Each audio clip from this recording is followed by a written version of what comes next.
Hello class, now look at the second example. It is a code where we have attempted to write a dictionary, right? In the earlier example I showed you how to write a tuple in a CSV file. Now we will write a dictionary in a CSV file. I hope you remember what a dictionary is. You have learned it in class 11. If you forgot, just see to this an example.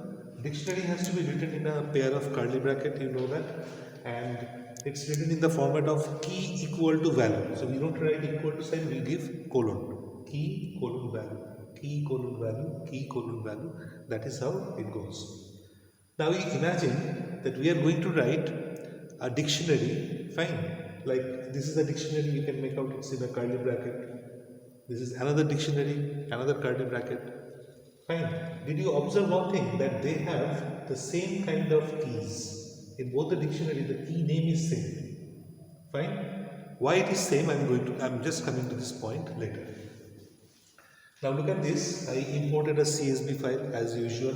CSV package, and then I have taken a list here. Look at this: fields, item, code, price. There are 3 items I have taken. Now pay attention to this very carefully. This basically is going to function as your heading of the CSV file. If you want any heading, if you do not want any heading, no problem. But if you want a heading to be given, because in a tabular data, when you are arranging data in a tabular fashion, it is good that you give some headings on the top. Like those of you who have worked in MS Excel, you would know that it is good to give a heading on the top under which you organize data. So imagine I have these 3 heads under which I store data. I want to store data in a CSV file. So that is why I have taken these 3 as an element of the list. Field. Fine. Fields is the name of the list. Now as usual I have opened the file in CSV, .csv in writing mode and with new line equal to blank, okay, or null. Now in this case, if you remember, whenever we deal with the CSV file, we need a writer object to write onto it and reader object to read from it.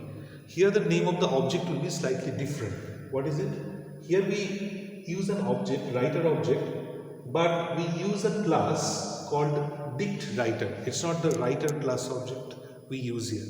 We use a dict writer class. Fine. So CSV.dictWriter means you are trying to create an object of this class. Who is the object?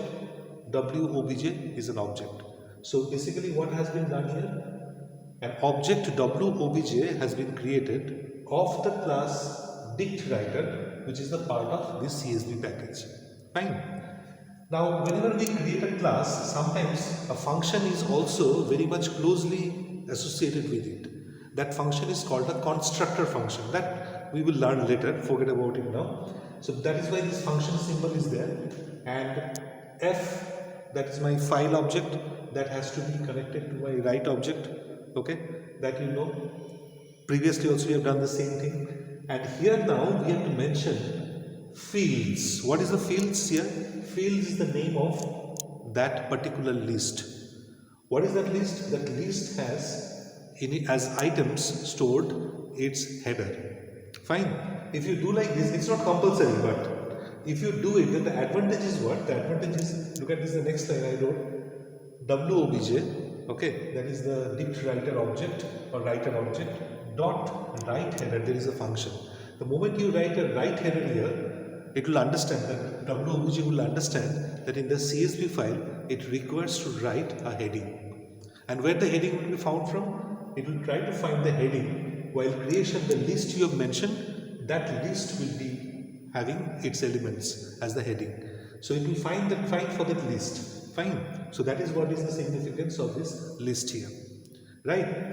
And what is most important here to know, the items which you have chosen as list, they are to be similar when you write the dictionary. That's why look at this item, code and price, and the dictionary, when you wrote the key values, item, code and price, they are exactly similar. That means here look at this, item I is capital, here also item I is capital, code C is capital, here C is capital. That means this and this had to be exactly similar. If you, in fact, it is case sensitive also. If you mix up the cases, it may not work, right? So we have taken the elements of a particular list called fields. Okay, I have connected it here as heading of the CSV file. Now look at this. The function is same to write a row. Okay, when we write a single row on a CSV file, we use the function write row. Here also we have used same wobj.write row, and we wrote the dictionary that I want to write. Okay, key equal to value, key equal to value, key equal to value. So what will happen under the heading item 10, 101, 35, these three elements will be stored as a value and separated by commas. Fine. So in the CSV file, it will look like this. How it will look like? It will look like item 1 heading, code 2nd heading, price third heading.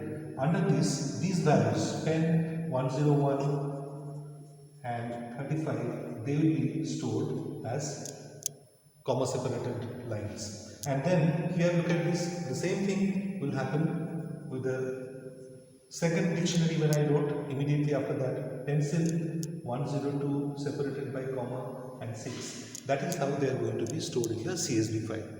I have closed the file here. I have opened the same file 1 second in the reading mode. Now here you need a different class object called dict reader class. Here we used dict writer. Make sure that this is D is capital, W is capital. Here also dict reader, D is capital, R is capital. Little exceptional, you have to remember this, fine? In other functions, everything is in small letters, but only these two functions are like our class names, a little different. Dict reader object you need here, fine, if you are going to read a dictionary. So my object name is ROBJ, and the process is same which you have done before. That means once this ROBJ is associated with the file, there will be many rows available, hopefully, with ROBJ. So as long as a row of value is available, row for row in ROBJ. Now we print row. If you just write print row, I would print dict of row. I converted that into dictionary, such that it looks like a dictionary. That means exactly this way it will be printed. But if you do not do this, if you just write print and row, then what might happen is it will be printed, but it will not look like a dictionary. It will look like item, comma, pen, comma, in a different format it comes. Fine. And it will show an ordered dict, and the values will come. The format will not be looking too great. That's why I put the thing print dict row. That is how we can print every row like a dictionary, like the way it is, the same way the values can be printed. Now here one more thing, if you remember, say I am trying to access a particular key value, fine. So what you can do here is, you can write here, you have an option of writing print dict, or in fact without dict also you can write row of, you can write here say price. So this is how if I access, what will happen? What is the meaning of this? That means I am trying to access the value of the key which is named price. And the value is 35 in the first case. So all the price values will be accessed this way. So this is giving us a hint that if I want to find out in a CSV file which item has the highest price, I can easily find that out. How? That is your job. You have to think a bit. I will give you the same question as a part of your worksheet.